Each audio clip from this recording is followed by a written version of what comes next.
Hola amigos, este video lo hacemos respecto de un tema que está sucediendo en la sociedad ecuatoriana y que tiene que ver con las defensas de los administrados cuando son sancionados. Hay muchos administrados que prefieren ya no defenderse de la Contraloría. A ver, ¿cómo es esto? Pues resulta que ya no se les hace interesante, no se les hace grato, no se les hace posible defenderse de la Contraloría, ni de entidades públicas que tienen el ejercicio sancionador, organismos de control. Pero básicamente es una razón, y es que no tienen dinero, ni siquiera para pagar un honorario básico a un abogado. Este es un tema que nos viene pasando todo el tiempo también. Es decir, clientes a los que se les plantea un honorario bastante bajo el nivel de mercado, oigan, y ni siquiera pueden llegar a conseguir ese recurso para defenderse de una actuación de la Contraloría, que de hecho va a ser ya confirmada rápido, porque el administrado no tiene mucho tiempo para ejercer defensa. A ver, mucho tiempo es algo relativo, pero una acción subjetiva, que es la que se presenta siempre ante las actuaciones que la Contraloría realiza, ante las resoluciones confirmadas de Contraloría, tiene un tiempo máximo de 90 días término, 90 días hábiles.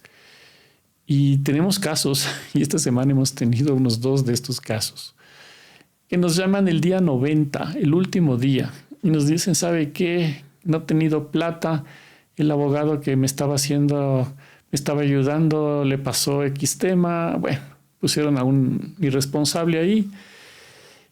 Claro, y no quisieron pagar el honorario a un abogado que sabe, un abogado que hace un trabajo responsable. Y vienen donde nosotros el último día, el último día ya no se puede hacer nada. Y entonces hay negligencia también por parte de los administrados respecto de que no ejercen la defensa a tiempo, pero también es un tema económico. Claro, y dicen, prefiero este momento no pagar nada porque no tengo plata, pero no se dan cuenta que a la vuelta de la esquina, es decir, a pocos meses de esta decisión de no defenderse, les va a llegar un título de crédito de la Contraloría, título de crédito que va a tener un valor X y en el caso de las glosas un interés de muchos años atrás. Es decir, que va a ser una obligación, ni siquiera la que ellos pensaban que no se defendieron, sino en ciertos casos hasta duplica ya el valor de esa obligación por los intereses. Y ese momento, ahí sí me imagino la pesadilla que deben estar viviendo. Un título de crédito y ahora ese momento, ¿quién me defiende? ¿Qué hago? ¿Qué se puede hacer? No se puede hacer nada, amigos, ante un título de crédito. Realmente no se puede hacer nada. Y hay mucho que hablar sobre el tema, que se puede hacer un reclamo administrativo, claro. Reclamos que la Contraloría le resbala, no los atiende, no da la razón nunca. Además que la misma ley prohíbe que un título de crédito sea impugnable en vía judicial. Entonces no se puede hacer nada. Después les llegará la orden de pago con medidas cautelares, les retendrán fondos y ahí vienen a que se preocupan más del tema. Pero se dan cuenta, ¿por qué no solucionan los problemas a tiempo, en el momento que es? Pero les digo, siquiera consideramos que en más de un 50% de los casos, las personas no ejercen defensa porque no tienen dinero, no tienen recursos, no tienen un ahorro, no tienen mínimo, nada, ni siquiera para pagar a un abogado, pero ni siquiera un honorario bajo. Ya, honorario bajo es un tema igual relativo, pero esa es nuestra conclusión de esto. ¿Y por qué hablaba al inicio de la situación del país, del Ecuador? Es porque el Ecuador está en crisis económica. Bueno, casi siempre estamos en crisis, un poco más, un poco menos, pero la crisis económica afecta a la gente, afecta a las familias. No es que una persona que trabaja en el sector público o trabajó, que son quienes son en general los normalmente sancionados, no es que estas personas cuando están trabajando dicen, me voy a hacer un fondo de unos $10,000 para cuando me auditen tener cómo pagar al abogado. No estoy hablando de 10.000, es un valor excesivamente alto, ¿no? Pero por decir algo, o 5.000 o $1.000. Nadie tiene un fondo como servidor público que lo guarde para una eventual contingencia, que es ser auditado por la Contraloría y sancionado. Y muchas veces, injustamente, pero muchas veces. Ahí viene otro problema también, que es la mentalidad del país como tal. Que los ciudadanos y los políticos, porque la Contraloría es un organismo político, ¿qué piensan de lo que tiene que hacer la Contraloría? Y en general, la gente, los políticos, no se diga, piensan que la Contraloría tiene que sancionar, tiene que combatir la corrupción, tiene que encontrar culpables cuando los servidores públicos se equivocan. Y no decimos que no tenga que ser eso. Claro que sí. Pero en muchas de sus actuaciones, pero si queremos hablar en un porcentaje, en un 90% de las actuaciones de la Contraloría, se sancionan a personas que son del nivel más bajo, que son bodegueros, que estuvieron con un contrato de servicios ocasionales por unos meses, un año. Les ponen de administradores de contrato para que solo vayan y reciban los medicamentos, los insumos, los bienes, las obras. Es decir, la Contraloría finalmente acaba sancionando a las personas más inocentes, por así decirlo.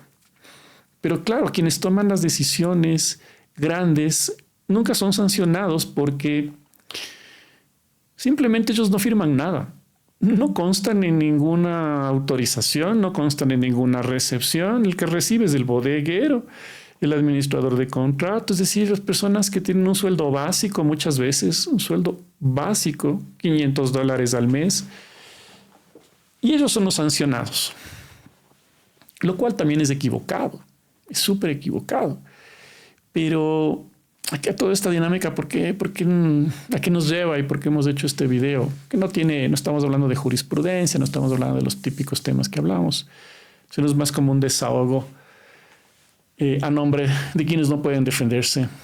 Es que es penoso lo que pasa en el control gubernamental ecuatoriano. Se sanciona, como les decía muchas veces, a personas que no tuvieron nada que ver en el tema. Los grandes, los mentores, los cerebros de la corrupción no son sancionados, porque estos son, ¿cómo decirlo?, personas que el delincuente de cuello blanco ya sabe cómo hacer las cosas. Sabe que nunca va a hacerlo directamente, sabe que nunca le van a depositar a su cuenta ningún valor por corrupción, tiene testaferros, tiene terceros.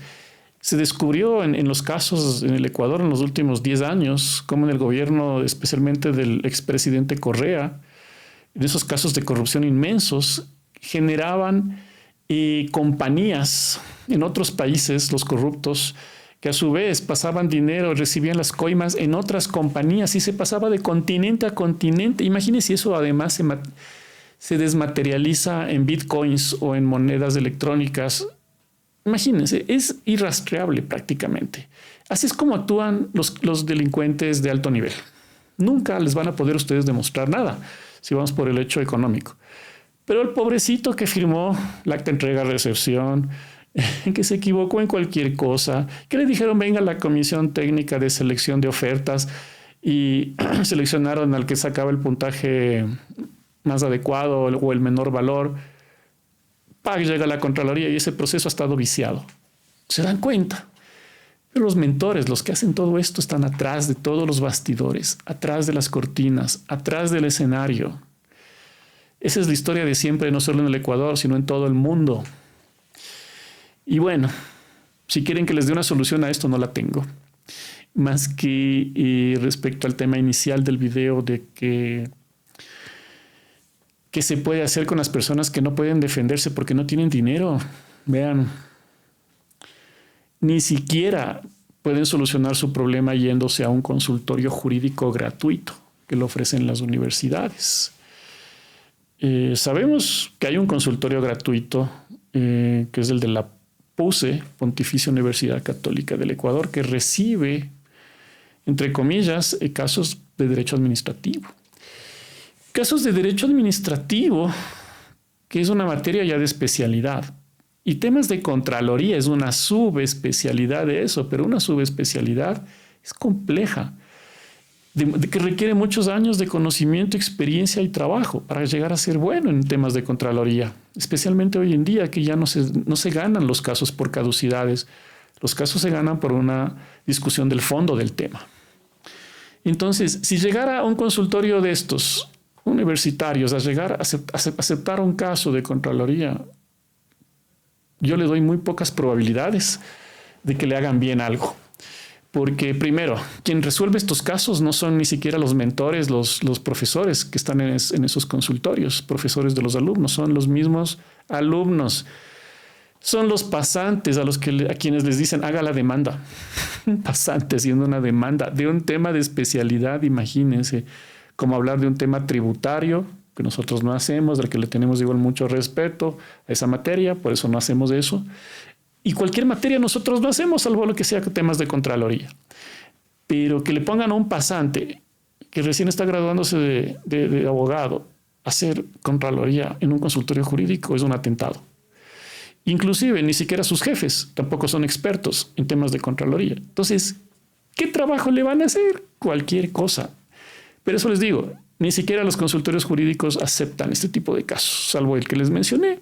Al menos de lo que yo conocía aceptaba. No sé si era temas de Contraloría. Tampoco es la solución. ¿Cuál es la solución? Vea, tal vez es mi opinión. Cuando tenga un problema con la Contraloría, busque la mejor ayuda profesional posible. Y obviamente dentro de esa ayuda busque o intente conseguir el mejor precio de honorario que pueda conseguirlo. Pero tiene que ejercer defensa, porque si se le hace mucho decir ahora me toca pagar, yo qué sé, $5,000 o $1,000 de honorario, lo que sea, porque no se puede hablar de un honorario fijo, porque cada caso es diferente y cada caso tiene un nivel de complejidad, entonces no puede haber un honorario único.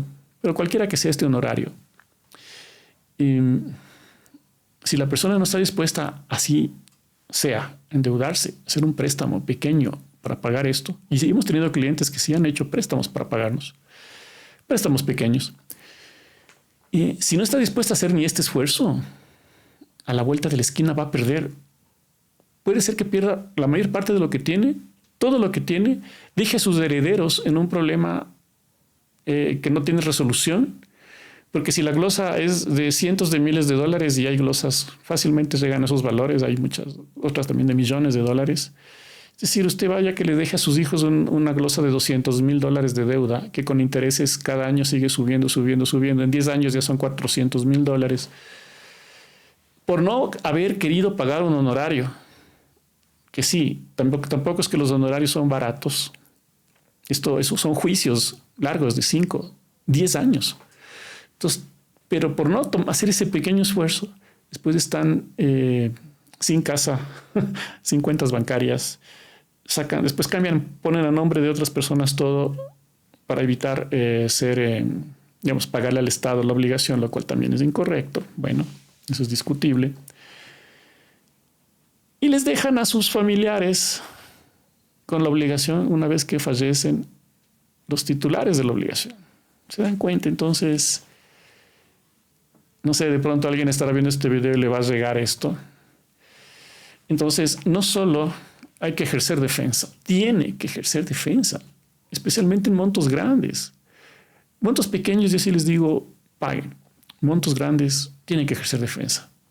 Pero necesariamente, de donde sea, usted tiene que obtener el dinero para defenderse. Porque después la consecuencia de no hacerlo va a ser, no es que puede ser, va a ser enorme. Va a ser una consecuencia insufrible, insoportable.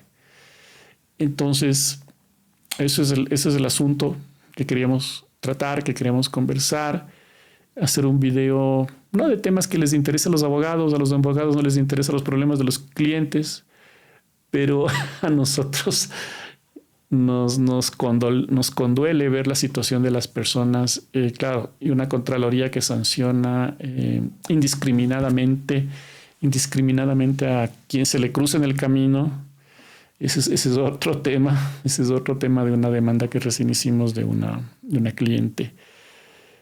que fue gerente general de una empresa pública, y le pide a la Contraloría que vaya a auditar, porque cuando ella llegó vio que lo que hizo la anterior había muchos problemas, incluso temas que pueden ser hasta asuntos penales. Claro, y en el pedido que le hace la Contraloría le dice, revise la actuación del que fue gerente general anterior. La Contraloría no va a hacer eso, va a revisar lo que ellos consideren necesario. Y revisaron todo, y a ella le acabaron sancionando. Pero vean, ya vamos haciendo la sexta demanda por una persona que estuvo en el cargo menos de un año. Y algunas de esas demandas es para defender valores de cientos de miles de dólares. Imagínense, y una persona que quiso actuar de forma honesta, y no solo quiso, actuó de forma honesta, justamente, denunciando lo que consideraba equivocado, y ahora defendiéndose, porque no sabemos cuántos años va a tomar cada caso. Y así que eso es, amigos, cualquier comentario que ustedes tengan al respecto es bienvenido. Escríbanos al YouTube, alimentemos este foro, aunque sea que sirva de desahogo, y para que también sepan que no están solos en esta situación de asuntos que hay que afrontar cuando la Contraloría se presenta, este verdugo que se llama Contraloría. Mi nombre es Francisco Aguirre, mi correo electrónico es info@franciscoaguirre.com. Nos vemos en una próxima oportunidad.